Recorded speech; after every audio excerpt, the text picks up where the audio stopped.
నమస్తే, welcome to our channel. నేను మీ సిరి.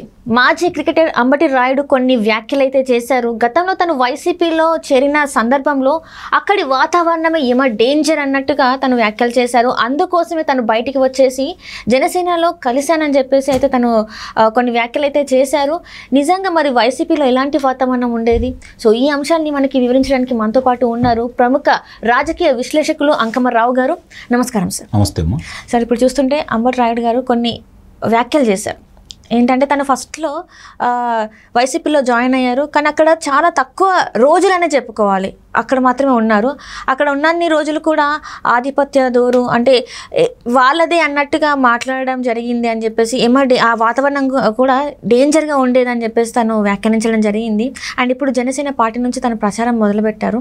So మరి అక్కడ ఎందుకు ఆ టైంలో తను చెప్పలేకపోయారు, ఇప్పుడు ఎలా చెప్తున్నారు? అసలు ఇది ఎలా చూడాలి? అసలు అతన్ని గుంటూరు లోక్సభ సభ్యుడిగా కూడా ప్రకటించారు వైఎస్ఆర్సీపీ పార్టీ తరఫున. మరి అంటే సహజంగానే క్రికెటర్గా అతను ఎంతో కొంత పేరు తెచ్చుకున్న వ్యక్తే. పార్టీలో చేరాడు, వెళ్ళాడు, కలిశాడు. అక్కడ పరిస్థితులు అవన్నీ కొంచెం సహజంగా అప్పుడు వినిపించిన మాట ఏంటంటే ఎంత ఖర్చు పెట్టుకుంటావు, దానికి కొంచెం అతను ఆలోచించాడని ఆ రోజు మాట్లాడుకోవడం కూడా జరిగింది.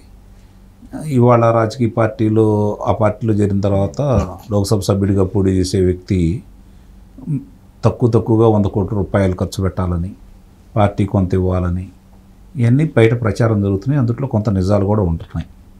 ఎందుకంటే ఎక్కువ మంది లోక్సభ సభ్యులుగా పోటీ చేసేవాళ్ళు ఆర్థికంగా బలవంతులే వచ్చారు. ఇవాళ రాజకీయాలు చూసుకుంటూ ఉంటే ఎన్నికల్లో పోటీ చేసే అభ్యర్థులు తక్కువగా 100 కోట్ల రూపాయల పైన ఖర్చు పెట్టుకునే పరిస్థితి కనపడతా ఉంది.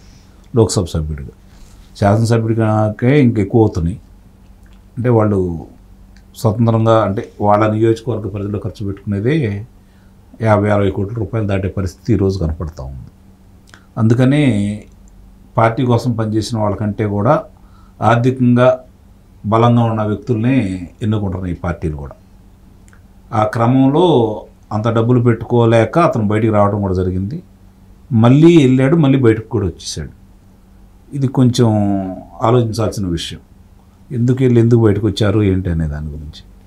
ఇప్పుడు మీరు అన్నట్టు జనసేన పార్టీకి ప్రచారం చేస్తున్నాడు. అంటే పవన్ కళ్యాణ్ గారిని కలిసి పార్టీలో చేరి ప్రచారం చేస్తున్నాడు. రాజకీయ నాయకులుగా అవతారం అయితే లక్షణాలు కనపడుతున్నాయి అతని దగ్గర కూడా. ఎందుకంటే కొంతమంది ఏమో సేవాభావంతో వస్తారు, కొంతమంది ఏమో రాజకీయాల మీద మంచి అభిప్రాయంతో వస్తారు. అట్లా వచ్చిన వాళ్ళిద్దరు వల్ల సమాజానికి ఉపయోగమే ఉంటుంది. అంటే మంచి చేయాలని వచ్చినప్పుడు వాళ్ళకి సరైన వేదిక రాజకీయంగానే భావిస్తున్నారు ఈరోజు. అదే అదృష్టం బాగుండి అధికార పార్టీలో చేరితే ఎంతో కొంత ప్రజలకు సేవ చేసే అవకాశం కలుగుతుంది. అలాగే మంచి అభిప్రాయంతో ఉన్నవాళ్ళు కూడా ఏదో ఒకటి మంచి చేయాలని ప్రయత్నం చేస్తారు. అలా కాకుండా రాజకీయంలో ముందు వాళ్ళని చూసేసి ఇప్పుడు అది ఒక వ్యాపారంగా దృష్టితోటి భావించి వచ్చే వాళ్ళతోటే వచ్చిన ఇబ్బందులు ఇవన్నీ చాలా వరకు. ఇతనే ప్రజలకు ఏదో సేవ చేయాలని ఆలోచనతో ముందు నుంచి వచ్చానని చెప్పుకుంటున్నాడు. కాబట్టి ఆ రోజు వైఎస్ఆర్సీపీ పార్టీలో చేరిన తర్వాత అక్కడ పెద్దల యొక్క అభిప్రాయాలు మరి ఇతని అభిప్రాయాలు కలవల. వాళ్ళ కోరికలు వేరేగా ఉన్నాయి, ఇతని ఆశయాలు వేరేగా ఉన్నాయి. అతను అక్కడ ఉన్న పరిస్థితులు చూసిన తర్వాత కొంచెం మనస్తాపం చెంది బయటకు వచ్చారని చెప్పి అతను సన్నిహితులు కొంతమంది చెప్పడం కూడా జరిగింది. ఈ పరిస్థితుల్లో ఇవాళ రాష్ట్రానికి తెలుగుదేశం పార్టీ జనసేన కూటమి అధికారంలోకి వస్తుంది అనేది చాలా స్పష్టంగా అర్థమైపోయింది. ఆ క్రమంలోనే భారతీయ జనతా పార్టీ వచ్చి కూడా వాళ్ళని కలవటం కూడా జరిగింది ఆ కూటమిలో. మళ్ళీ ఇప్పుడు ఇతను ఆ వైఎస్ఆర్సీపీ పార్టీని వదిలిపెట్టి జనసేన తోటి కలిసి ప్రయాణం చేస్తూ మంచి పని చేశాడని భావించాలి. ఇప్పుడు రాష్ట్ర ప్రజల యొక్క ఆలోచనకు అనుగుణంగా అతను కూడా ఉన్నాడని మనం భావించాల్సి వస్తుంది. రాష్ట్రంలో జరుగుతున్న కార్యక్రమాలు కావచ్చు, పరిపాలన కావచ్చు, ఏది చూసుకున్నా కూడా వైఎస్ఆర్సీపీ పార్టీలో ఎవరున్నా కూడా వాళ్ళ శత్రువులుగా భావించే పరిస్థితి ఈరోజు ప్రజలకు వచ్చింది. అంటే ఆ పార్టీకి లేరని కాదు, ఆ పార్టీకి ఉంటారు. 20-30% వరకు ఆ పార్టీకి ఉంటారు, లేరనేం కాదు. కానీ ఏ పార్టీకి అయినా సరే ఇప్పుడు తెలుగుదేశం పార్టీకి ఒక 30% మంది ఉన్నారు, వాళ్ళకు ఒక 30% మంది ఉన్నారు. తటస్థులు అనేవాళ్ళు ఇప్పుడు ఎవరికెళ్ళి ఉన్నారనే దాన్ని చూసుకుంటే తెలుగుదేశం పార్టీ కూటమికి తటస్థులు వెళ్ళిపోతున్నారు. తటస్థులు ఎటు మొగ్గు చూపితే అటు అధికారం వస్తుంది.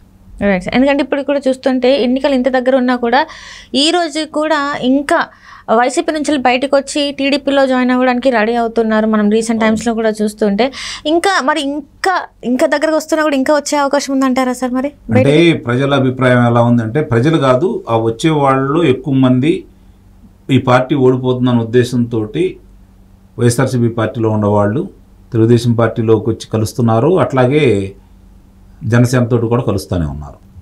వాళ్ళ నాయకులు కొంతమంది కార్యకర్తలు ఆ గ్రామాల్లో ఉన్న పరిస్థితులను బట్టి గ్రామాల్లో వాళ్ళకి నానుడి తెలుస్తుంది. ఎవరు అంటే ప్రజలు మాట్లాడుకుంటూ ఉంటారు, ఏ పార్టీ వాళ్ళకి అధికారంలోకి వస్తుందని చెప్పి మన గ్రామాల్లో చూస్తే అర్థమైపోతూ ఉంటుంది. ఇవాళ గ్రామ రాజకీయాలు చూసుకుంటూ ఉంటే తెలుగుదేశం పార్టీ జనసేన కూటమికి మద్దతు బాగా పెరుగుతూ ఉంది. దానికి అనుగుణంగా ఆ జరుగుతున్న పరిణామాలన్నీ చూసుకుంటూ ఉంటే ఈరోజు ఇలాంటి వాళ్ళు చాలామంది నాయకులు, అంటే నాయకులుగా ఎదగాలనుకున్న వాళ్ళు, నాయకులుగా ఉండేవాళ్ళు కూడా వైఎస్ఆర్సీపీ పార్టీని వీడి తెలుగుదేశం పార్టీ కూటమికి కలిసిపోతూ ఉన్నారు.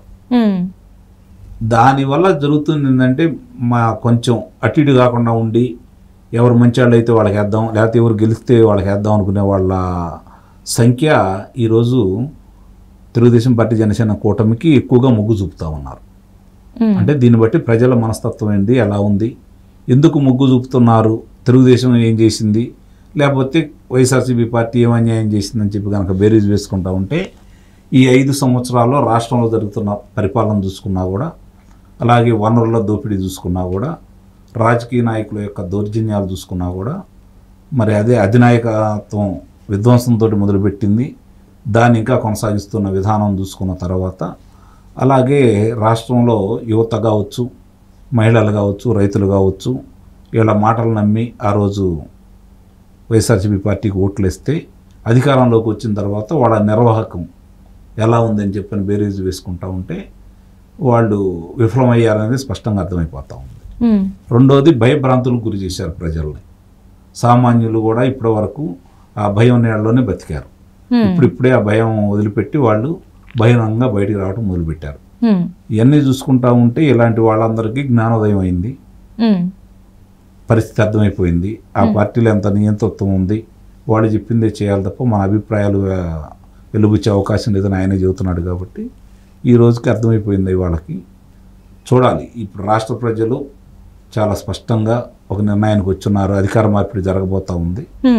ఈరోజు ఎవరు తెలుగుదేశం పార్టీ కూటమికి అనుకూలంగా ఉంటే వాళ్ళని హక్కును చేర్చుకునే పరిస్థితిలో ఉన్నారు. కాబట్టి వీళ్ళందరూ వస్తున్నందుకు శుభసూచకమే. రాష్ట్రంలో మార్పులు జరగాలి, అధికార మార్పిడి జరగాలి. గతంలో 2014 నుంచి 2019 వరకు తెలుగుదేశం ప్రభుత్వం చేస్తున్నటువంటి మంచి పనులు చెప్పుకోలేనివి ఈ రోజైనా చెప్పుకోగలుగుతున్నందుకు సంతోషం.